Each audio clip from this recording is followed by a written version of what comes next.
izdevās Rīgas Dinamo spēlētājiem šodien iepriecināt gandrīz 7000 līdzjutēju, kur piekdienas vakar bija nolēmuši pavadīt hokeja atmosfērā arēnā Rīga. Un tiešām atmosfēra arēnā spēlē pret Sočiem valdīja ļoti skaļa, ļoti draudzīga un ļoti atbalstoša. Pirmie spēles sākumā rezultātu atklāja viesi, nospēlējot nedaudz vairāk par 2 minūtēm. Jegors Morozovs gūst pirmos vārdus savas komandas labā, bet dodoties pirmajā pārtraukumā Kasparam Saulietim izdevās izlīdzināt rezultātu un jau spēles turpinājums piederēja Rīgas Dinamo spēlētājiem. 2-1 otrajā trešdaļā panāk Tims Sestito un likās, ka spēle aizritēs Rīgas Dinamo zīmē.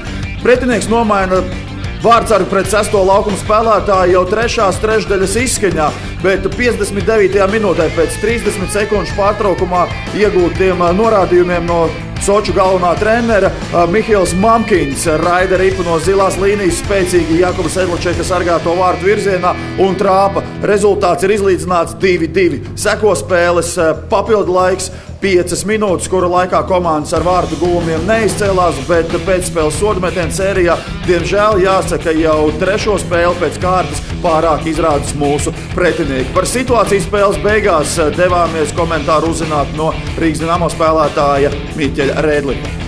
Laikam jau jāsaka, ka gandrīz jau uzvarētu spēli, tomēr izlaist no rokām. Kas notika beigās? Tur vienkārši maiņa, tur sajauc kaut kā, tur bišķi varbūt kaut kādā ziņā.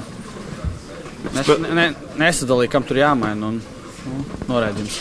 Pēc ātri ielaistiem vārtiem tomēr spējāt saņemties labi forši 2 goli.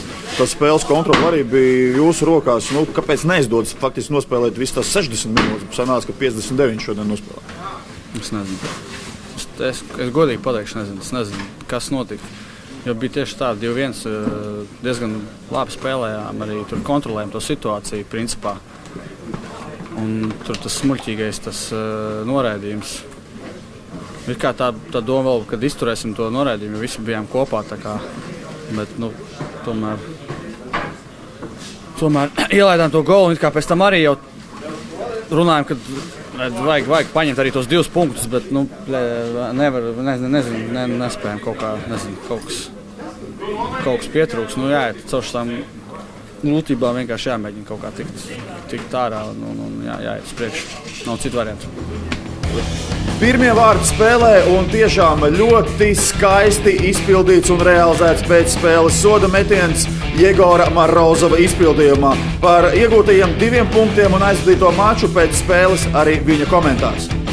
Интервью тоже заслужил. С победой вас, верили ли до конца, что можете вытащить матч? И что в конце на 30-секундном таймауте тренер говорил? Я думаю, конечно, хорошая игра была. Я думаю, это наша игра была, мы должны ее были брать.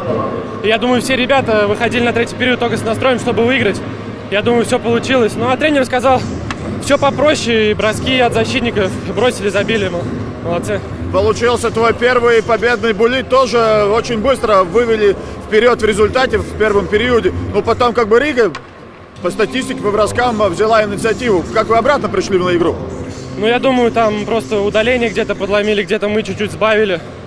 И поэтому, может быть, они немножко инициативу перехватывали.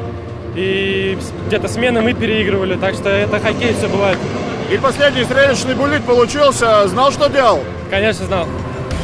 Šobrīd Rīgas Dinamo dosies 2 spēļu izbraukuma turē un mājās atgriezīsies ar spēli pret Minskas Dinamo 1.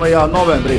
Rīgas Dinamo šobrīd nav tā labākā hokeja sezona, bet mēs joprojām turpināsim ticēt un cerēt, ka mūsējie spēs pārlauzt šo neveiksmu sēriju un iepriecinās visus klātesošos līdzjutējus jau 1. novembrī. Uz tikšanos!